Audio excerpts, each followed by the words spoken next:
After 20 years in this market, I've seen the same 5 mistakes that continually cost buyers thousands of dollars. And I mean thousands. Sometimes it's been tens of thousands. Today, I'm breaking down every one of them and explaining exactly how to avoid them. Hey, I'm Murray with the Zelinski Realty Group, simplifying the real estate and mortgage process. I've been a licensed realtor here in Spruce Grove and Stony Plain since 2005, and I'm also licensed as a mortgage associate. That matters for this video because most of the mistakes to avoid out there come from either a real estate agent or a mortgage broker, not both. I spent 20 years watching these mistakes happen from both sides of the transaction, and today I'm going to walk you through the 5 that show up over and over with first-time buyers. If you're a first-time buyer of Spruce Grove, Stony Plain, or West Edmonton, or you know someone who is, stick with me to the very end because mistake number 5 is the one almost nobody thinks about until it's too late, and it can genuinely wreck your possession day. Also, I've added a bonus one too, one that buyers almost never consider when it comes to the financing side. So let's dive into it. Mistake number 1, house hunting before you're pre-approved for a mortgage. I get it. Looking at homes is the fun part. Pre-approval feels like paperwork. But there's the problem. Without a pre-approval, you don't actually know what you can afford. You might fall in love with a home that's $20, $30, maybe $40,000 outside your real budget. And in a competitive market, sellers simply don't take unapproved offers as seriously. If 2 offers come in on the same home and one buyer is pre-approved and the other isn't, guess which one's going to win? Pre-approval isn't just a formality.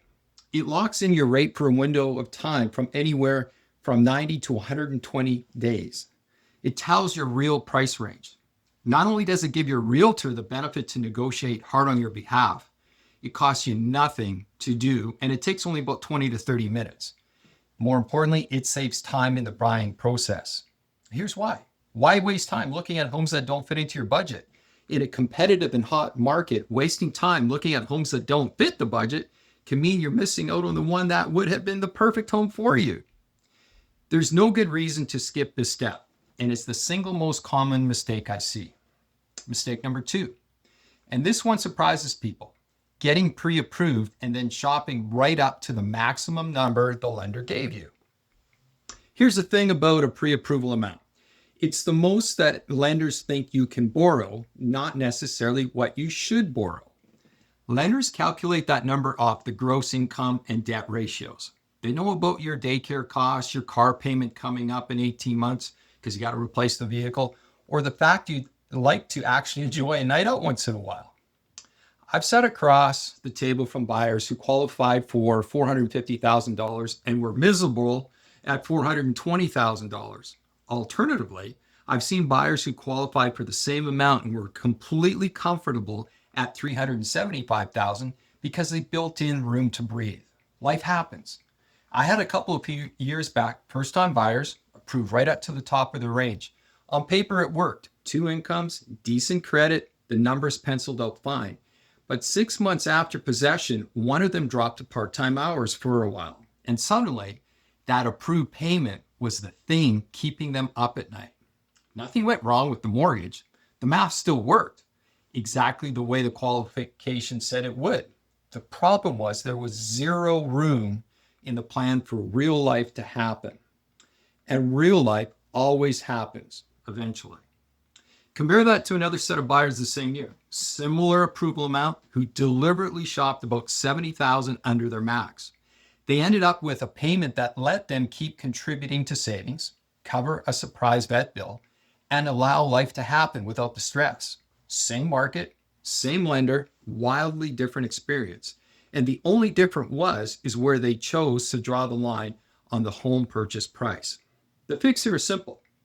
Figure out the monthly payment that feels comfortable to you, not the one the lender says you can technically carry, and shop within that number. Your lender will tell you the ceiling. It's your job to decide where you actually want to live underneath it. When working with me on the mortgage side too, we calculate your maximum price point and then take a deep dive into your lifestyle and future objectives. We take the time to build a realistic budget to account for life.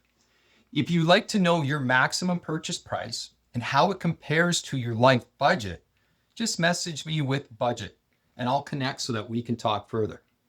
Here's mistake number 3, waiving or skipping the home inspection to make your offer more competitive.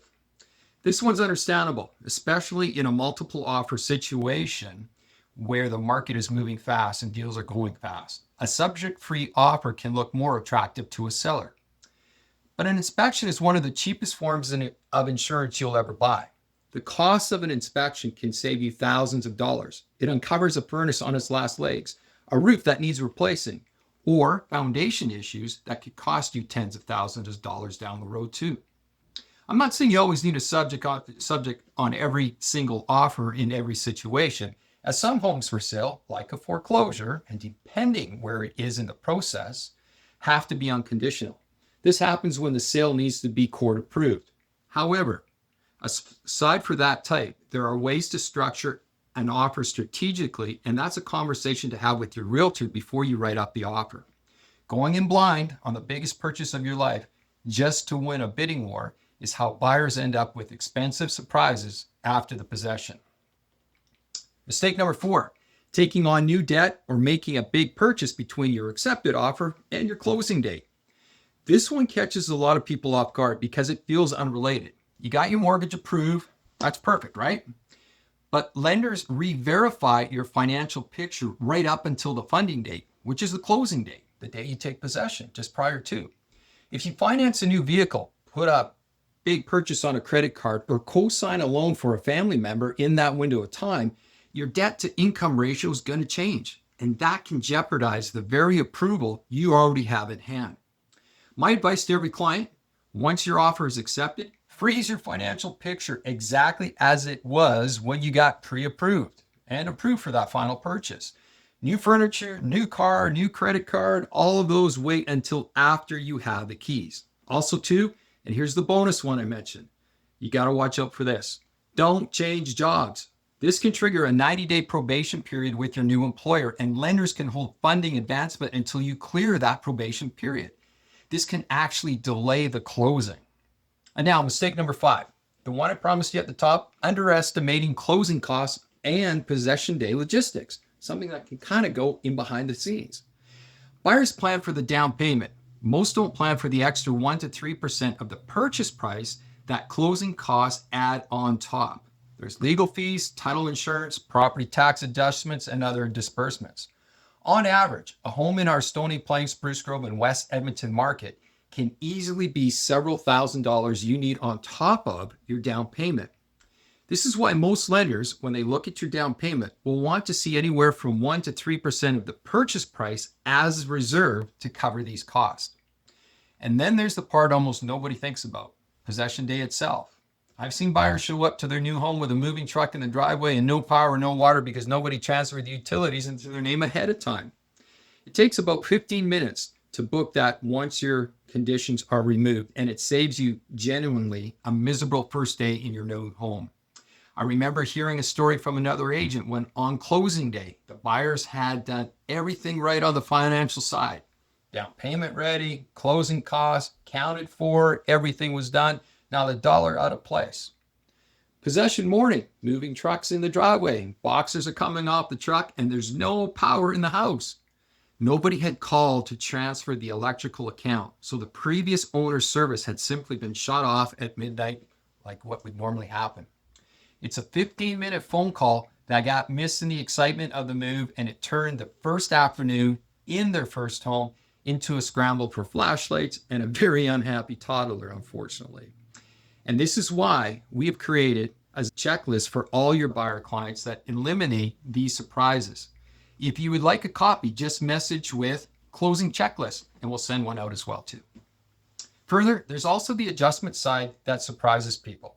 If the seller has already paid property taxes for the year, you reimburse them for the months you'll own the home. If they haven't paid yet, it can work in your favor. Either way, your lawyer sorts out the exact number. But it's real muddy moving on closing day that a lot of first-time buyers don't see coming until the statement of adjustment lands in their inbox. None of this is complicated once you know what's coming. It just needs to be accounted for before possession week, not during. So those are the 5 pre-approval first. Shop within a comfortable payment. Instead of your max approval, don't skip the inspection. Freeze your finances until after closing and budget for closing costs and logistic, not just the down payment. And remember, the bonus one, don't change jobs. Nobody changes jobs until after you've got the home. 20 years in this market and these mistakes show up again and again. The good news, every one of them is completely avoidable when you have the right people in your corner from day one with the experience to guide you through this journey. If you're thinking about buying your first home in Spruce Grove, Stony Plain, or West Edmonton, I'd love to have that conversation with you. Both the real estate side and the mortgage side, all in one place. We'll simplify. Drop a comment and message me directly if you'd like to know how your finances relate to a home purchase, and the best part, it's no cost to you. Also, if you like the information in this video, remember to subscribe so others can learn too. And look to this channel for more real estate and mortgage information. Here's wishing you all the best on your home journey. I'm Murray Zelinski with the Zelinski Realty Group. We're here to simplify the real estate and mortgage process for you. I'll see you in the next video. Cheers.